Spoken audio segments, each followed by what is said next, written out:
మీ గర్భవాసాన రూపొందించబడిన ఈ ఆకారాలు, నిర్మించబడిన ఈ ఆకారాలు మీ పిల్లలు కారు.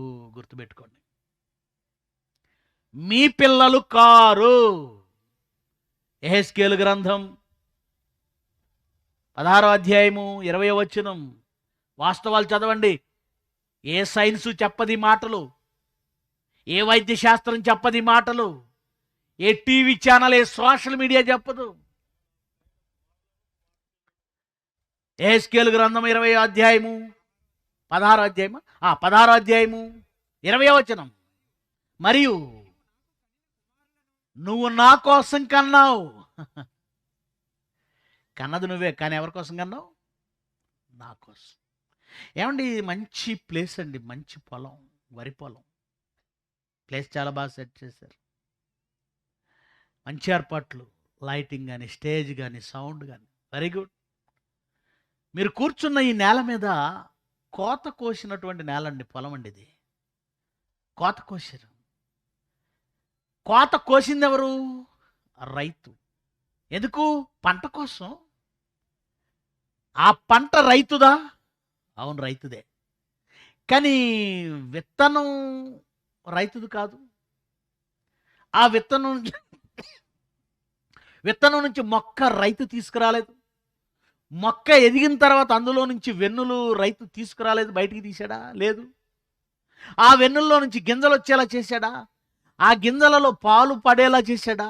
ఆ పాలు ముదిరి పిండిలా మారేలా చేశాడా? అది ముదిరి ఎండి ఒడ్లు గింజలా మారేలా చేశాడా? ఏం చేయలేదు. ఇదంతా చేసింది నేల. దేవుడు వర్షాన్ని ఇచ్చాడు. దేవుడు ఆల్రెడీ ప్రకృతిలో గింజలను పెట్టాడు. దేవుడిచ్చిన గింజల్లో కొన్ని దాచుకొని చల్లావు. దేవుడు వర్షం ఇచ్చాడు. దేవుడు భూమికి సారం ఇచ్చాడు. వర్షమును త్రాగిన ఈ భూమి తనలో ఉన్న సారముతో కలిపి ఆ విత్తనాన్ని మొలకెత్తించి దానిని మొక్కగా పెంచితే, ఆ మొక్కలో నుంచి వెన్నులు వస్తే, ఆ వెన్నుల్లోంచి గింజలు వస్తే, ఆ గింజలు ముదిరితే నువ్వు వచ్చి కోసుకున్నావు. పండింది అది, కన్నది అది.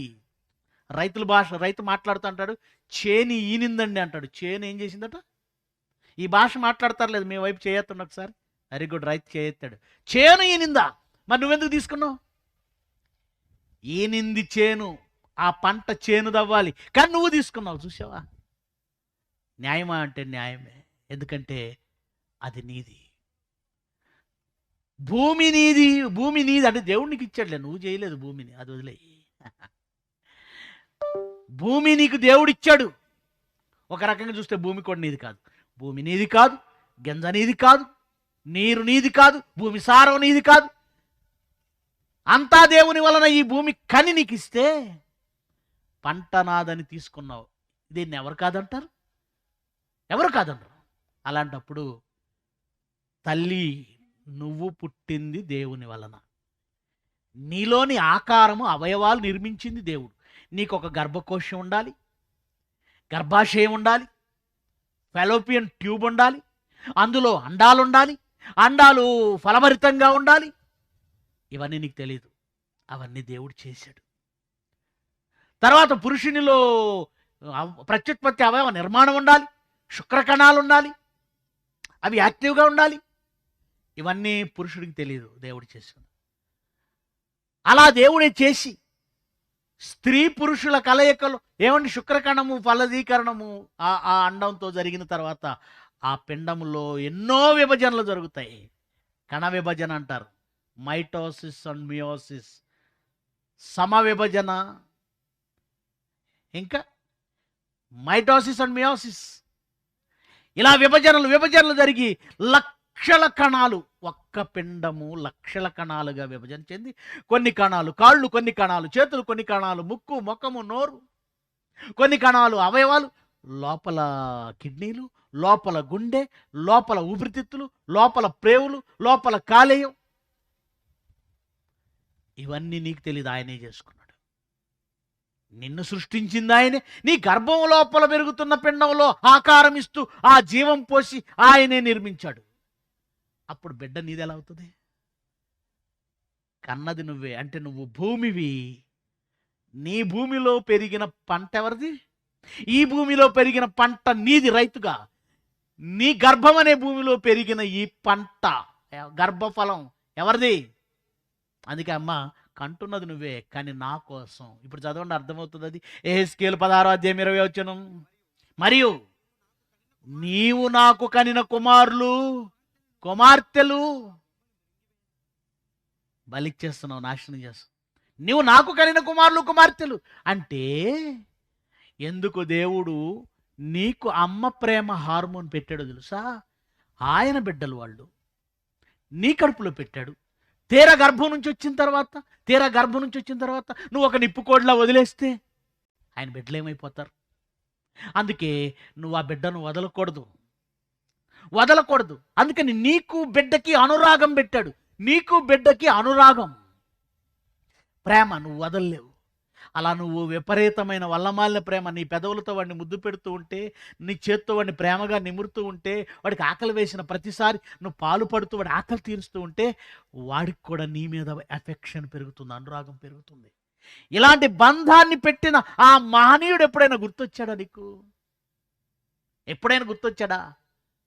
అలా వాడికి కూడా నీ ముఖాన్నే చూస్తూ నా తల్లి, నా తల్లి, నా తల్లి, నా తల్లి, ఇక నువ్వే సర్వస్వం వాడికి, నువ్వేం చెబితే అదే వేదం వాడికి. ఏమండి, బిడ్డకి తండ్రి ఎవరో తెలియదండి, తల్లి మాత్రమే. ఎందుకంటే తనను కనిన దగ్గర నుంచి పాలిస్తూ పెంచుతుంది తల్లి, తెలుసు. తల్లి నిజం అంటాడు సామెత. ఏంటంటే తల్లి నిజం, తండ్రి నమ్మకం. ఎందుకన్నారు అంటే తల్లి ఎదుగుతున్నప్పుడు మీ నాన్న అని ఒక ఆకారాన్ని చూపిస్తే వాడు అప్పుడు ఫిక్స్ అవుతాడు, ఓహో మా నాన్న. లోకంలో కూడా ఆమె ఎవరిని చూపిస్తే ఆయనే నాన్న, నమ్మకం అంతే. తండ్రి మీద కూడా ప్రేమ పెంచుకుంటాడు, నువ్వు చూపించావు గనక. ఇలా దేవుడు తల్లి, తండ్రి, బిడ్డ ఈ బంధాన్ని పెట్టి ఒక కుటుంబంగా ఎందుకు ఇచ్చాడంటే ఒక బాధ్యత ఇచ్చాడు. ఏంటా బాధ్యత?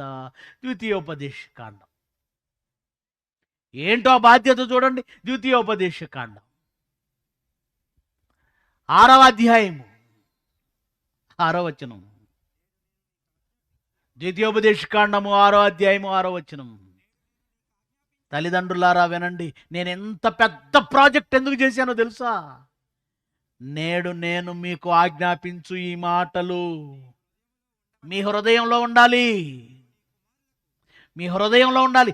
నీవు నీ కుమారులకు వాటిని అభ్యసింపజేసి నువ్వు వాటిని పిల్లలకు నేర్పాలి. నీ ఇంట కూర్చున్నప్పుడు ఏం చెప్తారమ్మా తల్లులు? ముందు దేవుని వాక్యం ముందు మీ హృదయంలో ఉందా? ఎప్పుడు గుర్తుపెట్టుకోండి, మీ హృదయం నిండిన దాన్ని బట్టి మీ నోరు మాట్లాడుతుంది. ఒక తల్లి పిల్లలను కూర్చోబెట్టి, మీ నాయనమ్మ మంచిది కాదురా, మీ బాబాయిళ్ళు మంచోళ్ళు కాదురా, మీ పిన్ని వాళ్ళు మంచోళ్ళు కాదురా, ఎవరి మీద కోపంతో మొత్తం తీసుకొచ్చి ఆడి గుండెల్లో పెడుతుంది, వాడి హృదయంలో పగ.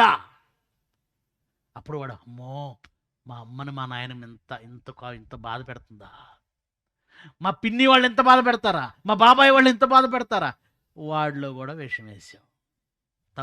తగునమ్మ ఇది నీకు కరెక్టేనా? ఇది కూర్చోబెట్టి ఇవే చెప్పేది పిల్లలకి.